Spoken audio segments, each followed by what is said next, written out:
हे कृष्ण करुणा सिंधु दीनबंधु जगत्पते गोपेश गोपियकांत राधाकांत नमस्तुते तप्त कांचन गौरांगी राधे वृंदावनेश्वरी वृषभानुसुते देवी प्रणमामि हरिप्रिये वाञ्छाकल्पतरुश्च कृपा सिन्धुभैव च पतितानां पावनेभ्यो वैष्णवेभ्यो नमो नमः। जैसे कि हम लोग राधा कुंड में पहुँचे हैं, तो हम लोग गोवर्धन परिक्रमा भी करेंगे। तो गोवर्धन परिक्रमा करते समय भगवान श्री कृष्ण ने बहुत लीला स्थली गोवर्धन चारों तरफ है। तो हम राधा कुंड के बारे में जानेंगे, थोड़े बहुत जानकर फिर आगे बढ़ते हैं। राधा कुंड बताया जाता है कि वो जो राधा कुंड है अरिष्ट नामक गाँव, अरिष्ट और वहाँ अरिष्टासुर यानी बेल के रूप में एक बेल रहता था। तो ब्रजवासियों को बेल बहुत तंग किया करता था। तो जो चलता था वो गर्भवती महिलाओं गर्भपात भी हो जाता था। तो भगवान श्री कृष्ण ने कंस के भेजे हुए जो अरिष्टासुर को निवाध किया। वध करने के बाद भगवान श्री कृष्ण अलग अलग कुंज में जाते हैं। तो किस भगवान जाते समय थोड़ा संध्या हो गए, संध्या थोड़ा रात्रि हो रहा था। तो कुछ गोपियों ने श्रीमती राधा रानी को कहे कि भगवान श्री कृष्ण ने एक बेल का वध किया, गो हत्या किया है, तो कुंज में जाने के लिए उनको रुका दिया, आने नहीं दिया। गोपियों ने कहा, श्रीमती राधा रानी ने कहा कि आपको तीर्थों में स्नान करना चाहिए, शुद्ध होंगे, पवित्र होंगे, तभी आ सकते हैं। तो भगवान ने अपने एड़ी, पैर की एड़ी में जमीन पे मारे और सारे तीर्थों को आह्वान किया। जैसे जितने तीर्थ हैं, नदियों को आह्वान किया। आह्वान करके वो तुरंत वहाँ भगवान श्री कृष्ण स्नान करते हैं। तो स्नान करते समय सारे गोपियों से श्रीमती राधा रानी को भी कही, आप लोग भी दोष मेरे को दिए हैं, तो इसलिए आप लोग को भी स्नान करना चाहिए। श्रीमती राधा रानी ने कंगन से कुंड को खुदाई की, जल नहीं निकला। भगवान श्री कृष्ण का संधि कर लो, मेरे जल आपके कुंड में आने, मैंने नहीं। गोपियों ने मटके लेकर एक के बाद एक करके मानसी गंगा से जल लाए, भर रहे, लेकिन भर ही नहीं रहा है। तो कृष्ण ने कहा कि आप मेरे कुंड से जल लो, स्नान करो। सारे तीर्थों ने, जितने भी तीर्थ नदी के रूप में आए थे, सभी लोग ने श्रीमती राधा रानी की स्तुति की। वहाँ से लोग, तो वहाँ से राधा कुंड श्याम कुंड के बीच में एक छोटा सा ये रास्ता है। तो उसमें श्याम कुंड का जल राधा कुंड में आता है। तो श्रीमती राधा रानी स्नान करती है और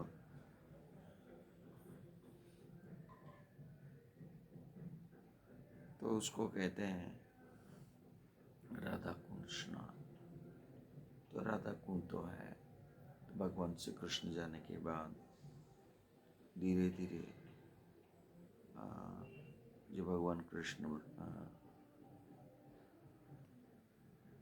द्वारका गए तो कुंड धीरे धीरे लुप्त हो गए। तो कुंड को पुनरुद्धार के लिए वज्रनाभ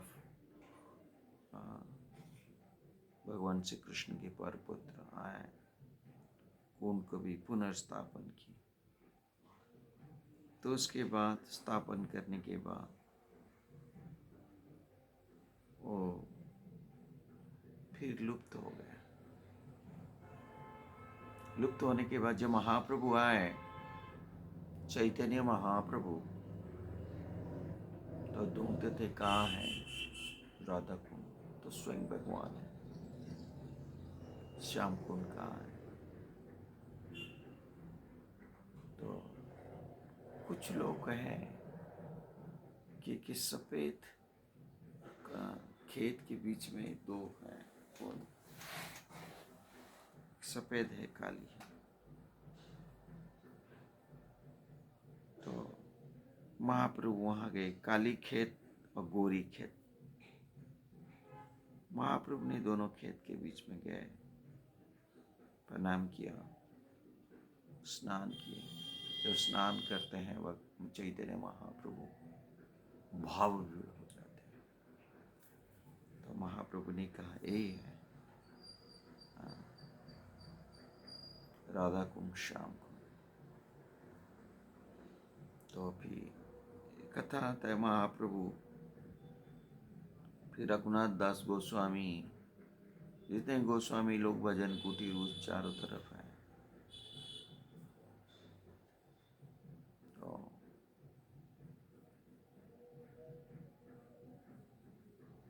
सम्राट अकबर एक बार उसी रास्ते में जा रहा था। उनके हाथी, घोड़े, ऊंट वगैरह सब है। तो सभी पशुओं को बहुत प्यास लगा। देखे बहुत दूर में एक काली खेत, गोरी खेत है, थोड़ा थोड़ा जल है। तो इतने घोड़े, हाथी जो आए तब तो पीकर खत्म कर रहे हैं, लेकिन उसी काली खेत, गोरी खेत में पानी सब पिए, ये खत्म ही नहीं हो रहा है। चमत्कार महाप्रभु राधा कुंड, श्याम कुंड। तो रघुनाथ दास गोस्वामी उन्होंने सोचा, वहां पर आए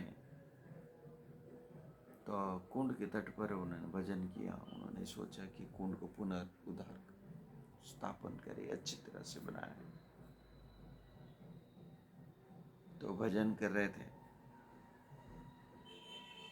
भजन करते समय कुंड को अच्छी तरह से बनाना है। एक बड़े धनी व्यक्ति वो बद्री का आश्रम गए थे।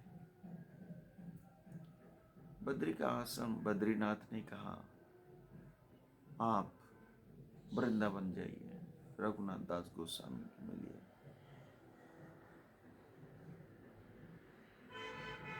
और लौट कर वो धनी व्यक्ति बद्री का आश्रम से भगवान का जो आदेश पाकर भेजा है, उन्होंने कहा रघुनाथ दास गोस्वामी को मेरे को भगवान ने भेजा, बद्रीनाथ ने, और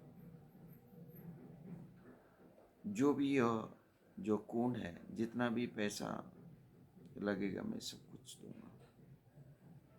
तो रघुनाथ गोस्वामी ने इस कुंड को स्थापन किए, राधा कुंड। अब देखें स्क्वायर जैसे है बनवाया।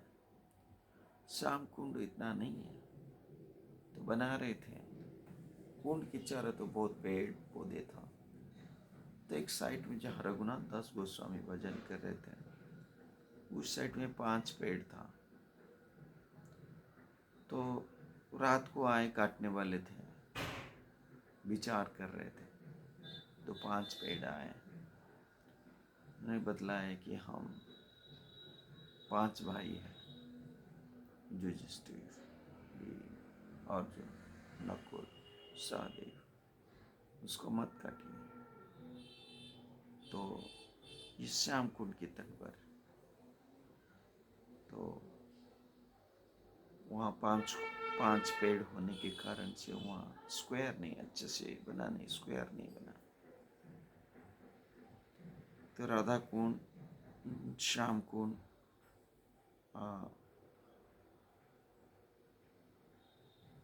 दर्शन भी करते वहाँ से स्टार्ट करते हैं। और भी लीला स्थली है, तो जाते समय थोड़ा से आगे जाएंगे, राधा कुंड का दर्शन करें, वहाँ महिमा भी जाने, परिक्रमा बाद में करेंगे। आते समय में तो कुसुम सरोवर आता है। कुसुम सरोवर जो है, भगवान ने वहाँ अलौकिक लीला की। कुसुम सरोवर यहाँ बहुत सुंदर है। कुसुम सरोवर के बिल्कुल पीछे उद्धव कुंड है और मंदिर भी है। वहाँ कुसुम नामक फूल होता था पहले। कुसुम सरोवर जो कुसुम फूल होता था, एक प्रसंग आता है। तो एक वर्ष श्रीमती राधा रानी उस स्थान पर फूल चयन के लिए जाते, फूल तोड़ने के लिए। तो एक प्रसंग में आता है, तो एक बार श्रीमती राधा रानी गए फूल तोड़ने के लिए। तो कृष्ण कहते हैं, तुम कौन हो? और राधा रानी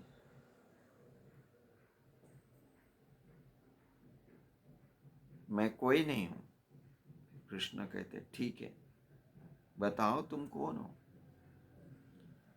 श्रीमती राधा रानी कहती है, मैं कुछ नहीं, मैं कोई भी नहीं हूं।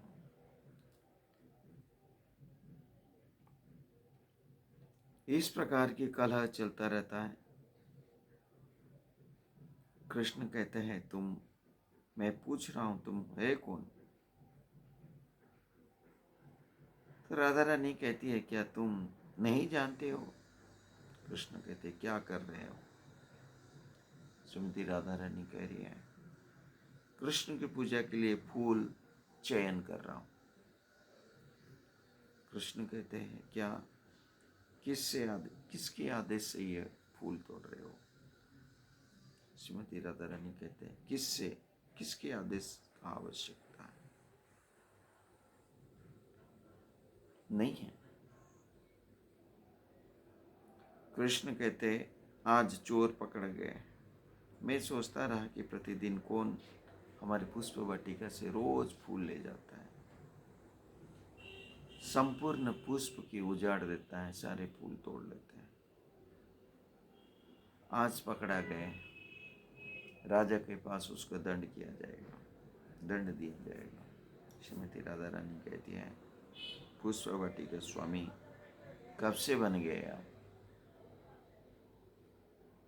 एक ही पौधा कभी लगाया? अब किसी पौधा के सिंचने की बात ही है, उल्टी तुम लाखों गायों यहाँ लाकर बगीचा को उजाड़ देते हो। कहते हो कि मैं मेरा ही है। मुझे धर्मात्मा ऊपर अपेक्षा मत करो, मैं अभी तुम्हारे लिए उचित शिक्षा दे रहा हूँ। श्रीमती राधा रानी कहते मुस्कुराते हुए, श्रीमती राधा रानी धर्मात्मा हो, पैदा होते ही एक कहते कि तुम धर्मात्मा हो। राधा रानी कहते कृष्ण को, जब तुम जन्म लिए 6 दिन के थे, एक नारी का वध कर लिया, कहते हो धर्मात्मा। बचपन में झूठ बोलते हुए पकड़ा गए, गोपियों के घर में माखन खाए, चोर हो तुम। और इतना भी नहीं, कपड़े भी चोरी किए आप लोग, गोपियों का वस्त्र भी चोरी किए। जैसे कहते ब्रजे प्रसीदम नवनीत चोरम गोपाङ्गनानां चन्दुकुलं चोरम् अनेकजन्म जितपापचोरं चोराग्रगण्यं पुरुषं नमामि। वस्त्र भी चोरी किए और गायों बछड़ों की वध भी किया, वो भी नहीं, गाय अरिष्ट है, गाय का भी वध किया। आप कहते हो कि धर्मात्मा हो। ये सुनकर कृष्ण अपने सिर को खुजलाते हुए थोड़ा हंसने लगे मध्य मंगल के। तो इसी प्रकार की लीला होती रही हैं। तो और एक प्रसंग आता है, तो अवसर वहां श्रीमती राधा रानी, बहुत फूलों के पेड़ था, कुसुम सरोवर।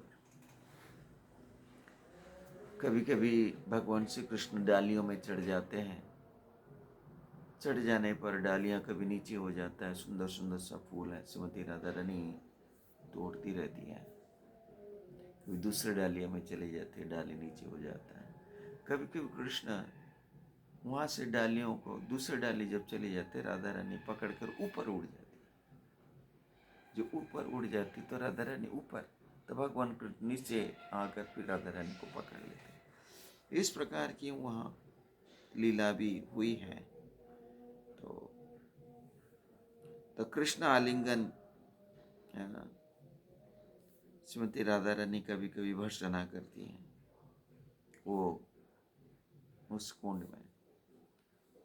में भी कुसुम सरोवर,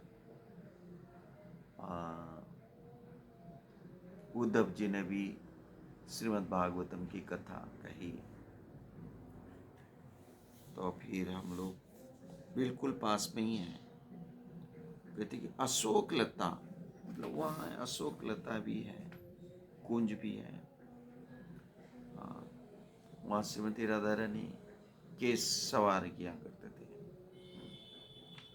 उद्धव मंदिर दिखाई देता है। परिक्रमा करते समय दक्षिण या राइट साइड में कुसुम सरोवर, थोड़े आगे जाकर नारद कुंड आएगा। नारद कुंड है, तो वहां नारद जी ने तपस्या की। जो तपस्या की, वहां कहा जाता है कि नारद जी को उसी कुंड में स्नान करके उनको गोपी के शरीर प्राप्त हुई थी। दो व्यक्ति को हुई थी, एक शिव जी को, दूसरा है नारद। कहते कुसुम सरोवर की दक्षिण दिशा दो, तो नारद जी की तपस्या स्थली है। उस कुंड में वृंदा देवी अधिष्ठाता देवी है। वृंदा देवी की कृपा से वृंदावन की मुख्य महिमा सुनकर तो उनको बहुत इच्छा हुआ। वृंदा देवी की श्रवण करते हुए नारद मुनि, उनका इच्छा हुआ कि राधा कृष्ण की नित्य लीला में गोपी बनने के लिए, उनका सेवा करने के लिए, जुगल प्रेमी के लिए। तो नारद जी हृदय में तीव्र लालसा बढ़ती रही। बढ़ने के कारण से उस कुंड में पास उन्होंने तपस्या की। तो गोपियों के अनुगत्य राग मार्ग में साधन भजन किया करते थे। तभी वो कुसुम सरोवर में, गोपी ने बताया, कुसुम सरोवर में अगर स्नान करोगे, कहोगे मेरे गोपी के शरीर प्राप्त हो जाए, गोपी के शरीर प्राप्त हो जाए, तभी उनको यह कहकर स्नान करती है, तो उनका गोपी के शरीर प्राप्त हो जाता है। तो स्नान करने के बाद गोपी शरीर प्राप्त होता है। तो राधा कुंड में वो जाते हैं। अष्टकमलम, कहते हैं कि वहाँ श्रीमती राधा रानी कृष्ण रत्न सिंहासन में बैठे हुए, गोपियों ने पूर्व पश्चिम उत्तर दक्षिण में उनको जो गोपियाँ हैं उनको चामर धुलाव कवे हरिव मुख चंद्र सेवा कर रहे हैं, तो उनका दर्शन करके भगवान श्री कृष्ण के आदेश से पंचरात्र प्रदीप नारद पंचरात्र पूजा कैसे करना चाहिए उनके उपदेश देते हैं। तो नारद कुंड के बाद धीरे धीरे हम आगे बढ़ेंगे गोवर्धन गांव। जो गोवर्धन गांव है, तो गोवर्धन के बारे में भी जानना चाहिए। तो हम लोग तो जानते हैं गोवर्धन, जय राधे जय कृष्ण जय वृंदावन, श्री गोविंद गोपीनाथ मदन मोहन। बराह पुराण में भी बताया गया है गोवर्धन के बारे में। कहा जाता है कि बराह पुराण में भगवान जब राम अवतार में सेतु बांधने के लिए पत्थर सब अलग अलग स्थान पर लाया जा रहा था, तो हनुमान जी ने ये पत्थर उत्तराखंड से ये पर्वत शिला समुद्र में सेतु बांधने के लिए लेके आ रहे थे। तो जैसे सुना कि सेतु बन चुका है, तो हनुमान जी ने उस पर्वत को वृंदावन में रख दिया, शिला को रख दिया, पृथ्वी पर रख दिया।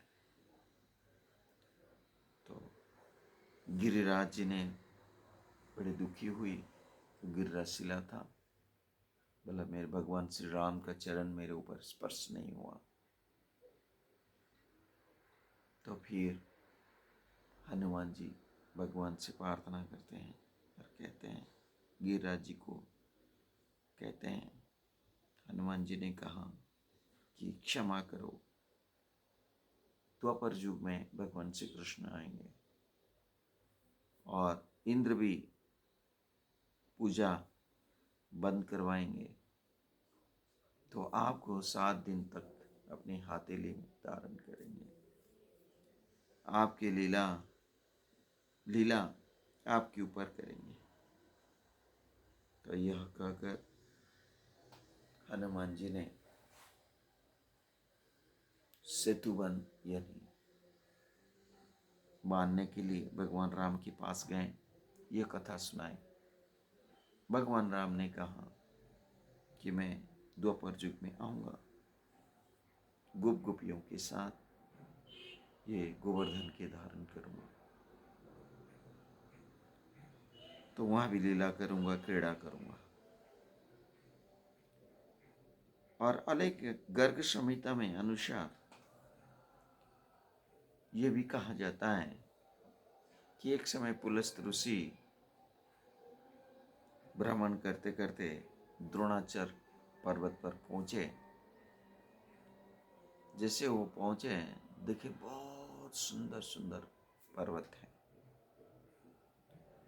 और सुगंधित पुष्प हैं, फल भी हैं, सभी प्रकार की सुंदरता उड़ाता रहता है, लता भी है। वो द्रोण के एक पुत्र था, उनके नाम गोवर्धन। उसको काशी ले जाऊंगा, काशी में बैठकर, काशी में ऐसे कोई पर्वत नहीं था, तो वहां पर बैठकर तपस्या करूंगा।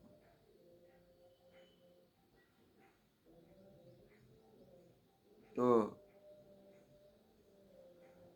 प्रार्थना की, बोला मेरे को आपका पुत्र चाहिए। द्रोणा ने कहा ये तो साधु है, पुलस्त ऋषि संत भी है, अगर ना भी दे तो गुस्सा करेंगे, तो साफ भी दे सकते हैं। तो गोवर्धन ने कहा कि मैं एक सत पर जाऊंगा, अगर एक बार कहीं आप नीचे रख देंगे तो दोबारा मैं कभी नहीं।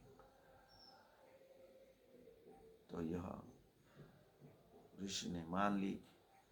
तो ऋषि अपने योग साधना पर पर्वत को उठाकर लेके आ रहे थे।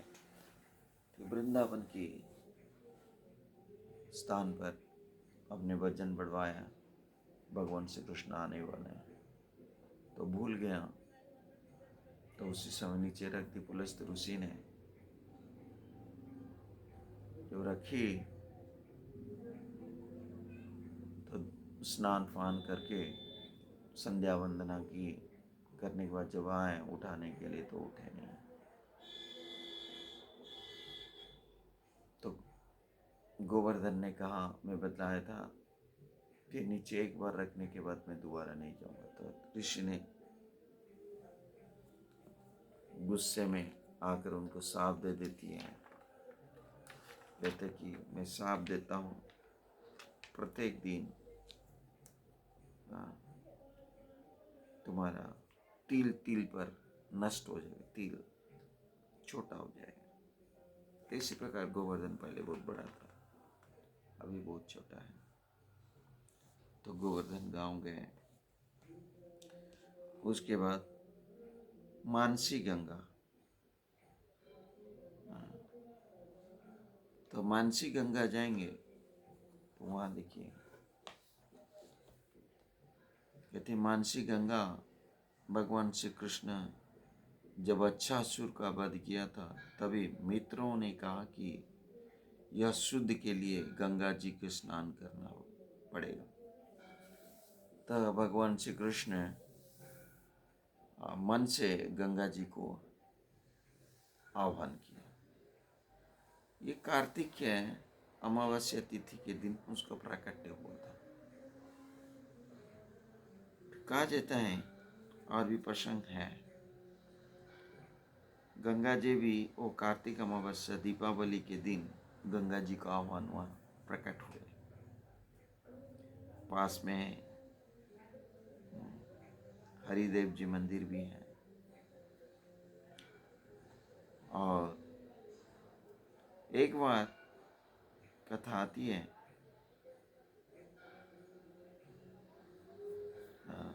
गोपियों ने कहा और जशोदा मैया और सभी ब्रजवासियों ने कहा कि कृष्ण ने वृषभासुर को वध किया, तो हम लोग को गंगा जाके सभी को पवित्र होना चाहिए, स्नान करना चाहिए। रात्रि में सभी लोग पैदल चलते हुए रात्रि के समय में वो गोवर्धन के पास बैठे। भगवान श्री कृष्ण ने सोचा कि उन लोग गंगा जाएंगे तो अच्छा है कि यहाँ गंगा मैया को बुला दे। तभी उन्होंने भागीरथी का आह्वान किया, स्मरण किया, धारा प्रवाहित हुए, गंगा देवी मगरमच्छ के ऊपर बैठ कर आए, जसोदा मैया और नंद बाबा को दर्शन दिए। दोनों ने प्रणाम किया, तो वहीं पर सभी लोगों ने स्नान किया। और भी प्रसंग आता है, तो कभी भगवान श्री कृष्ण गोपियों ने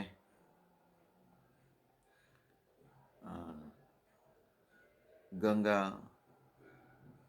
स्नान के लिए भी और नौका विहार के लिए भी इच्छा की। और जैसे भगवान श्री कृष्ण जमुना में भगवान श्री कृष्ण विहार किया करते हैं, गंगा की बहन होने के नाते उन्होंने भी सोचा कि भगवान विहार जमुना में भी करते हैं, तो गंगा में भी करना चाहिए। तो अपने बहन को कही, जमुना जी को, भगवती गंगा के हृदय में भगवान श्री कृष्ण की लालसा हुई। जमुना जी ने कहा, तो गंगा जी का आह्वान किए, तो वहाँ पर नौका विहार किए, वहाँ भी लीला की, जैसे जमुना में लीला करते हैं इस प्रकार की उन्होंने वहाँ भी लीला की। बिल्कुल वहाँ पास में हरिदेव मंदिर है, हरिदेव मंदिर, ये लाल पत्थर से बना हुआ है। हरिदेव जी जवनों के आक्रमण से यह जो हरिदेव जी मंदिर उस समय में तोड़ दिया गया।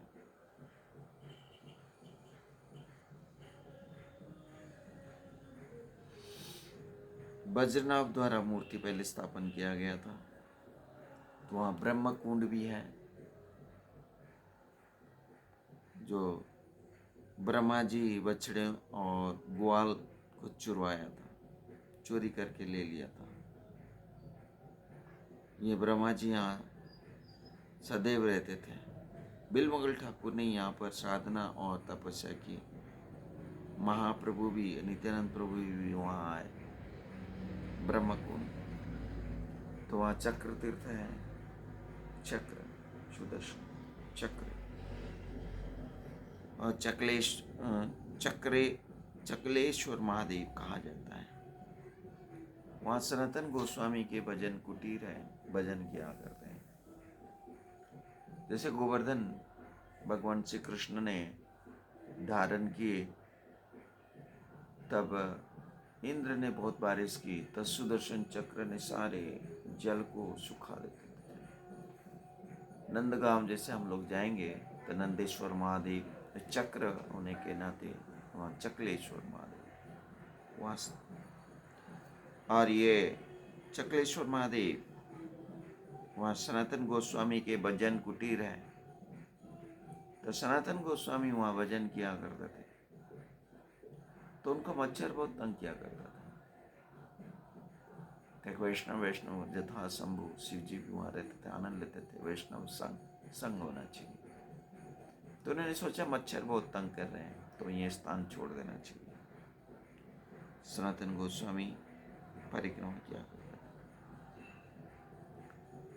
तो शिव जी ने मना की कि मत जाइए, ऐसे मच्छर नहीं होगा। संग बिरह,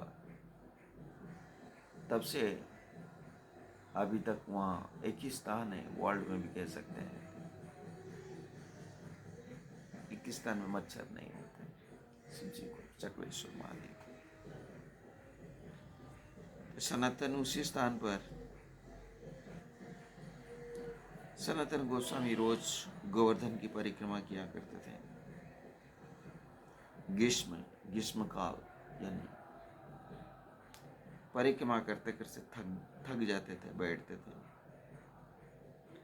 और सनातन गोस्वामी ने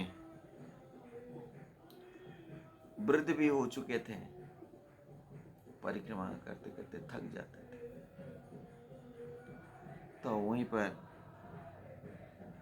भगवान श्री कृष्ण ने सपने में कहे, गिरिराज जी की परिक्रमा करने की आवश्यकता नहीं है।